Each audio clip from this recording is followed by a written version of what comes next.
Yo, what's going on guys? HyperX here. Welcome back to another video for Elden Ring, and in this one we are back with more things that you probably don't know about Elden Ring. We already did a video on this one. We put up a community post and also a tweet asking you guys for suggestions, and there were so many of them, too many to include in one video, so we are back with another part. Elden Ring is a huge game with so many secrets and mysteries to uncover, and there are lots of subtle gameplay mechanics that sometimes are so hyper-specific that you just might not know they exist. So this video aims to highlight some of those. Again, massive shout out to all of you for submitting some of these fantastic points. If you have any more things you think people should know, be sure to drop them in the comments down below, and also check out the first video if you missed that one. Drop a like on the video if you enjoy it. Don't forget to keep it locked for more Elden Ring, but let's kick it off with a comment from Michelle Franklin that says, if you use the steel torch in the Sage's Cave, all the illusory walls will disappear. Now this is actually rather interesting.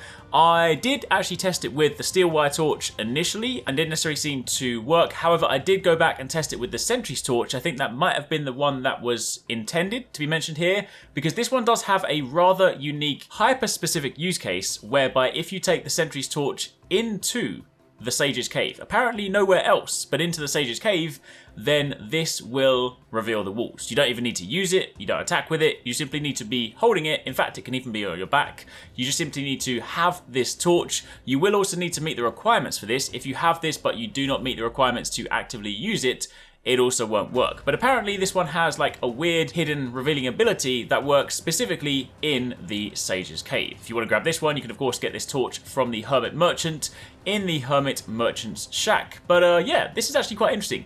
I'm not quite sure why it works specifically in the Sage's Cave. If any of you guys have any lore reasons for this, I would love to know. I also kind of wish it worked on other walls, because it would just be cool to be able to walk around the world with the torch, because that would definitely make wall hunting a hell of a lot easier. But either way, this is pretty cool. Moving on from there, a quick point from Chris Snow. I'm not going to lie, I was also one of these people that spent probably over 60 to 80 hours in the game before also realizing this myself. But yes, you can press L1 and L2 when you're on the back of your horse to basically attack the other side. I was over here spamming R1 for the occasional time that your Tarnish will just do a swing on the other side, thinking that was how you do it.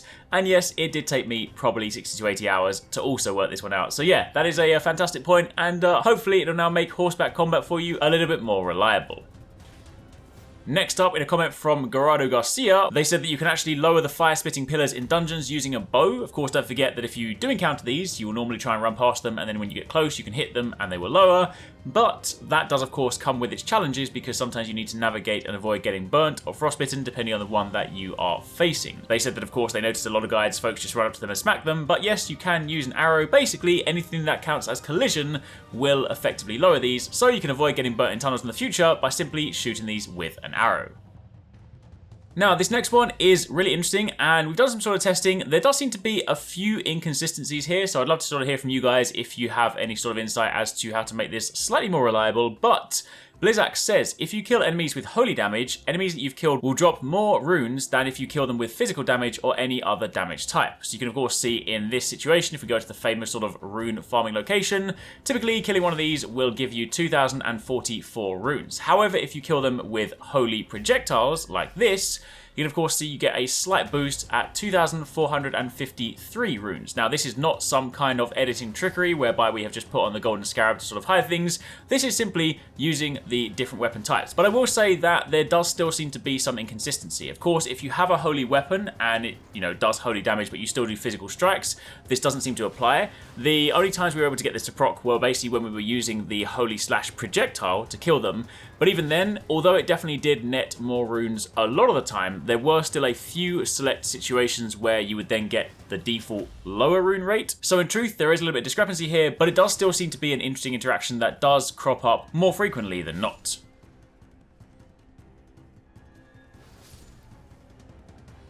Next up, one for the platformers out there, one for those of you guys that want to go exploring and jumping. Wash says, if you find yourself needing to make a long jump but you don't have room to wind up your sprint, then you can jump and hold the roll button whilst in midair, keep holding it down and move forward, and your character will be sprinting immediately and you can then make the jump. So basically, it allows you to do a long jump from standing still. This next one from Philip LTK is actually super cool. It's one of those things that doesn't necessarily do anything per se, but it's just a really cool interaction. They said that when you wear the Twin Sage Glintstone helmet and you make the erudition gesture, the helmet actually lights up, which, as you can see, looks hella cool. And it also works with this one too. Now, moving on from there, just before we jump into the remaining points, we'll give you guys a quick heads up that HyperX have just launched their brand new headset, the HyperX Cloud Alpha Wireless. This headset includes everything you loved about the previous Cloud Alpha, from the incredible sound quality to the super comfy memory foam ear cups and even the fantastic quality microphone for chatting with your friends in game, only now this thing is wireless, so you're free to move around as much as you please. But there's more. Wireless headsets are not normally known for their long battery life, but this can last up to 300 hours, so it's perfect for those long adventures in Elden Ring, ensuring you can keep listening to that sweet sound of defeat every time Melania sends you back to the site of grace. If you want to find out more, be sure to click the link in the description box down below for full details. Now, return to the video. Of course, Remington says that if you want to, this is just kind of one of those things that again will save you a little bit of time, but instead of using the runes in your menu, you can actually sell them at any vendor to earn credit even faster and see their worth. Now, we did of course cover in the previous video that you can also go into the simple view in your menu to avoid basically getting pulled out the menu every time you use them. So realistically, these are both very similar time frames, but either way, if you happen to be going to a merchant and you just want to sell them to get your runes back, that's also another quick way to go about it. This next one from Charlie Lambert is also very useful if you need to take a toilet break, take a phone call, or answer the door to go and collect that parcel. Basically, he says you can in fact pause the game if you are in your equipment menu and you then click help and you then select the menu explanation. It will actually pause the game entirely. Quite helpful if you've ordered food or need to take a phone call. You can of course see here by default getting attacked in the back of the menu, and then of course if we go to the alternate version, you can see and you can hear that you definitely can pause.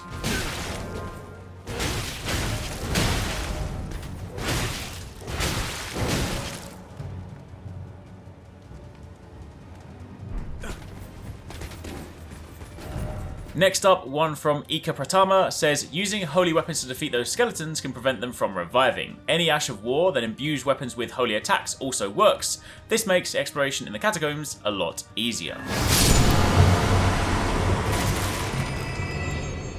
In addition to that, he also did mention one about the Revenants, but that also ties on to the next comment, also coming from Muzaffar Buranuddin, I believe. I apologise if I pronounced that incorrectly, but he says that the heal AoE incantation, like Grand Heal, can actually kill the Royal Revenants, which are of course those 8-limb monsters that can teleport and puke poison and non-stop attacking you. This will instantly drop their HP to half, and you can then safely kill them. That is super cool.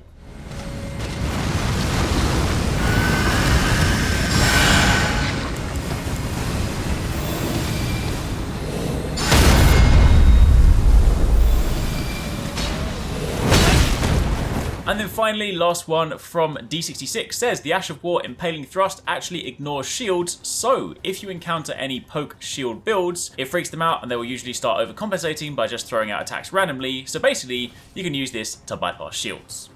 Anyway, there you have it. There's a rundown on more things that you may or probably didn't know about Elden Ring. Let us know in the comments down below how many of those are new to you. Let us know if there are more things you think people should know about. Let us know if you want to see more of these types of videos. And again, if you've missed our recent uploads, you can check out some of these ones on the channel and keep it locked for plenty more Elden Ring.